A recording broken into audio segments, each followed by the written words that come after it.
Bonjour tout le monde, je suis Antoine. Gabriel, j'ai hâte de te parler de quelque chose que j'ai acheté récemment. C'est fou comme on achète toujours des choses nouvelles. Bienvenue sur Waspoken French, cher auditeur. Moi, c'est Gabriel. Oh Antoine, moi aussi j'ai fait des achats cette semaine. Dites-nous dans les commentaires quelle est la dernière chose que vous avez achetée. Excellente question pour nos auditeurs. Moi, j'ai acheté des nouvelles chaussures de sport hier. Mes anciennes étaient complètement usées. Je cours tous les matins dans le parc près de chez moi. C'était des chaussures de sport. C'est pratique. Moi, j'ai acheté un livre de cuisine française. J'adore cuisiner et je veux apprendre de nouvelles recettes. Le week-end, j'invite mes amis à dîner chez moi.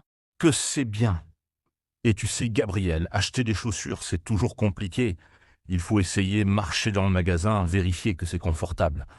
J'ai essayé 5 paires différentes. C'est vrai? Et les vendeurs nous aident toujours. Quelle pointure faites-vous?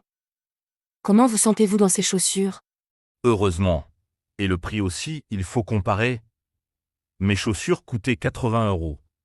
Ce n'est pas donné, mais la qualité est importante pour le sport. On ne peut pas économiser sur les pieds. Tu as raison. Mon livre de cuisine coûtait 30 euros. C'est moins cher que tes chaussures, mais pour un livre, c'est déjà un budget. Heureusement, il y a beaucoup de photos et de recettes. Et où as-tu acheté ton livre, Gabriel? En librairie ou sur Internet? Moi, pour les chaussures, je préfère les magasins physiques. J'ai besoin d'essayer avant d'acheter. Je suis allée dans une grande librairie du centre-ville. J'adore feuilleter les livres, sentir l'odeur du papier neuf. Sur Internet, on ne peut pas vraiment voir la qualité des photos. C'est vrai. Et moi, j'ai découvert que mes nouvelles chaussures ont une semelle spéciale. Elle absorbe les chocs quand je cours. La technologie dans les chaussures de sport, c'est incroyable maintenant. La technologie est partout, et dans mon livre, il y a même des codes QR. Je peux scanner avec mon téléphone pour voir des vidéos de recettes. C'est très moderne. Génial! Chers auditeurs, vous préférez acheter en magasin ou sur Internet? Chacun a ses avantages. En magasin, on peut toucher, essayer. Sur Internet, c'est plus pratique, moins cher parfois. Belle question. Et vous savez, maintenant, il y a aussi le click and collect. On commande sur Internet et on récupère en magasin. C'est le meilleur des deux mondes. C'est pratique! Et Gabriel, as-tu déjà essayé une recette de ton nouveau livre? Moi, j'ai couru avec mes nouvelles chaussures ce matin. Elles sont parfaites. Mes pieds ne me font plus mal. Hier soir, j'ai fait une quiche Lorraine. La recette était très claire avec toutes les étapes expliquées. C'était délicieux. Mes voisins ont senti la bonne odeur et sont venus goûter. Que c'est sympa. Et tu sais, quand on achète quelque chose de nouveau, on est toujours excité. On a envie de l'utiliser tout de suite. C'est comme Noël. Exactement. C'est le plaisir de l'achat. Et parfois on regrette aussi. L'achat impulsif, ça arrive à tout le monde. On voit quelque chose, on le veut, on l'achète, et après on se demande pourquoi. Ah! Moi, j'ai acheté une casquette violette la semaine dernière. Je l'ai vue en vitrine, elle me plaisait. Mais maintenant, je ne sais pas avec quoi la porter. Elle ne va avec aucun de mes vêtements. Une casquette violette? C'est original. Et moi j'ai acheté un gadget de cuisine électronique il y a un mois. Je pensais que ça allait révolutionner ma cuisine. Mais c'est trop compliqué et je ne l'utilise jamais. On fait tous des erreurs. Et les achats en ligne, c'est encore plus risqué. On ne peut pas vraiment voir la taille, la couleur réelle. Combien de fois j'ai commandé un pull taille M et il était énorme? Ou trop petit, et les couleurs sur l'écran ce n'est jamais pareil qu'en réalité. J'ai commandé une nappe rouge bordeaux qui était en fait rose bonbon. Ma copine a ri pendant une semaine. Au moins, elle a ri. Et heureusement, maintenant, il y a les retours gratuits. Si l'article ne convient pas, on peut le renvoyer facilement. C'est rassurant pour acheter en ligne. Très pratique. Et vous, chers auditeurs, vous avez déjà eu des surprises avec vos achats en ligne? Bonnes ou mauvaises? Racontez-nous vos aventures shopping. Oui, on veut tout savoir. Et parlons des achats saisonniers. En hiver, on achète des manteaux, des écharpes. Au printemps, des vêtements légers, des chaussures ouvertes. Nos achats suivent les saisons. C'est vrai. En été, on achète des maillots de bain, de la crème solaire. En automne, des bottes, des parapluies. Et les soldes. Ah, les soldes. C'est la folie dans les magasins. Les soldes. Je deviens fou pendant les soldes. Tout est moins cher, on a l'impression de faire de bonnes affaires, mais parfois on achète des choses dont on n'a pas vraiment besoin. Le piège des soldes, moins 50%. On ne peut pas résister. Et les ventes privées aussi. On reçoit une invitation par email, on se sent privilégié, on n'achète plus que prévu. Le marketing, c'est très fort. Et les cartes de fidélité. Acheter 10 articles, le 11e est gratuit. On collectionne les points, on revient toujours dans le même magasin. Je crois que j'ai 20 cartes de fidélité et les applications mobiles des magasins. Elles nous envoient des notifications, promotion spéciale aujourd'hui. C'est tentant. Notre téléphone nous pousse à acheter. Et les influenceurs sur les réseaux sociaux? J'adore ce produit. Ils nous donnent envie d'acheter la même chose qu'eux. L'influence marketing.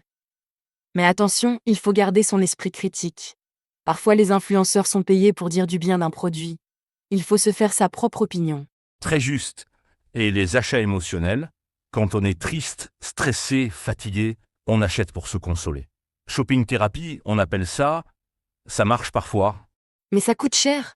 Et le lendemain, on a toujours les mêmes problèmes, plus un compte en banque vide.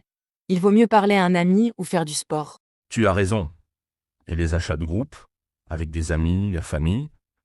On va faire les magasins ensemble? C'est amusant, mais on dépense souvent plus. Les autres nous influencent. Exactement. Cette robe te va si bien. On finit par acheter quelque chose qu'on n'avait pas prévu. Et les enfants dans les magasins. Maman, je veux ça. Papa, achète-moi ça. Les enfants sont de vrais experts en marketing. Ils savent exactement quoi dire pour nous faire craquer. Et dans les supermarchés, les bonbons sont toujours à leur hauteur près des caisses. C'est calculé. Et les achats de dernière minute? On court dans les magasins 5 minutes avant la fermeture. Il nous faut absolument ça pour demain. On n'a pas le temps de comparer les prix.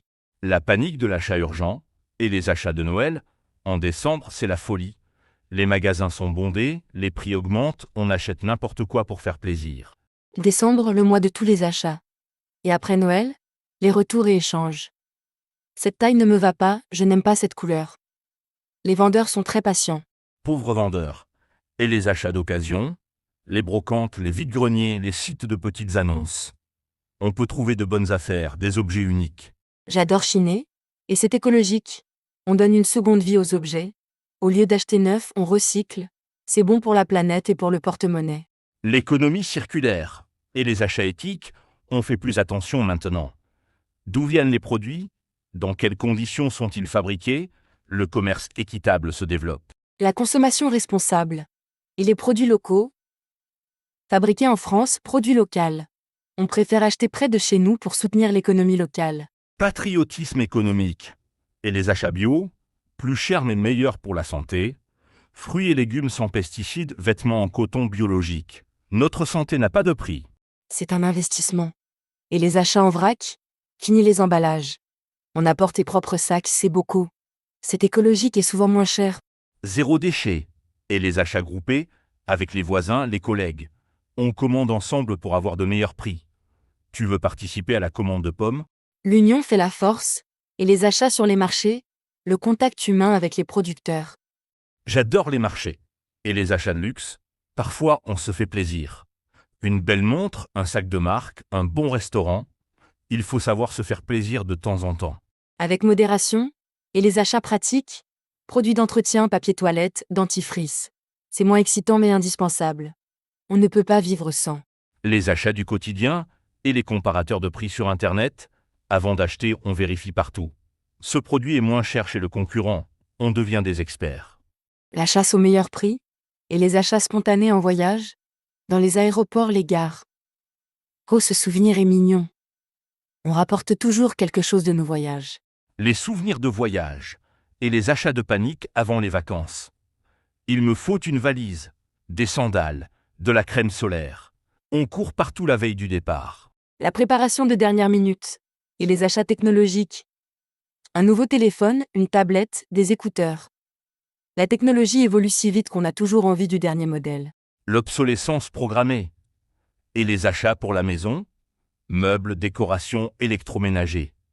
Quand on déménage ou qu'on rénove, c'est un budget énorme. La maison, c'est un gouffre financier. Et les achats de sport? Équipements, vêtements techniques, abonnements. Chaque sport a ses accessoires spécialisés. Et souvent très cher. Et les achats culturels, livres, films, concerts, expositions. C'est important pour l'esprit. La culture enrichit notre vie. Investissement dans notre développement personnel. Et les achats de formation? Cours de langue, stages professionnels. On investit dans nos compétences pour notre avenir. L'éducation, c'est le meilleur investissement. Et les achats pour les autres? cadeau d'anniversaire, de mariage. Choisir le bon cadeau, ce n'est pas facile. Il faut connaître les goûts de la personne. Et notre budget? Et les achats de beauté? Cosmétiques, parfums, produits de soins. Hommes et femmes, on veut tous être beaux. C'est un marché énorme. La beauté n'a pas de prix. Et les achats alimentaires, chaque semaine au supermarché. La liste de courses, les promotions, les nouveaux produits, c'est une routine. Et on ressort toujours avec plus que prévu. Je n'avais pas ça sur ma liste. Et les achats impulsifs à la caisse, ces petits objets tentant près de la sortie. Le marketing de la dernière chance. Et les achats collectifs maintenant, les groupes d'achat, les commandes communautaires. Qui veut participer à la commande de légumes bio? L'économie collaborative. Et les applications de cashback?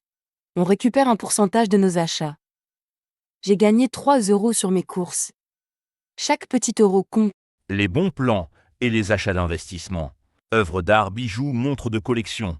On achète en espérant que ça prendra de la valeur. C'est risqué mais excitant. Pour les experts. Et les achats écologiques? Produits biodégradables, emballages recyclables.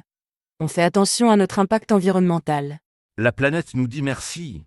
Et les achats de confort? Un bon matelas, un fauteuil ergonomique. On passe un tiers de notre vie au lit, autant être confortable. Le confort, c'est important. Et les achats de sécurité? Alarme, caméra, assurance. On protège notre famille et nos biens. On ne peut pas mettre de prix sur la sécurité. La tranquillité d'esprit et les achats de gains de temps. La vaisselle, robot aspirateur. Ils nous font gagner du temps pour faire ce qu'on aime.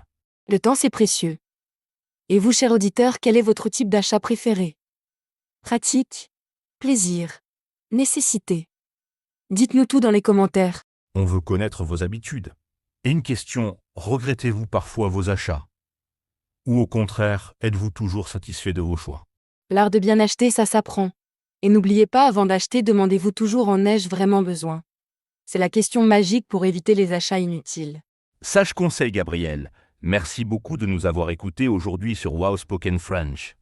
J'espère que cette conversation sur les achats vous aidera à parler de vos propres expériences en français. À bientôt, cher auditeur. Que vos prochains achats soient réfléchis et vous apportent du bonheur. Bonne journée et à la prochaine sur Wow Spoken French.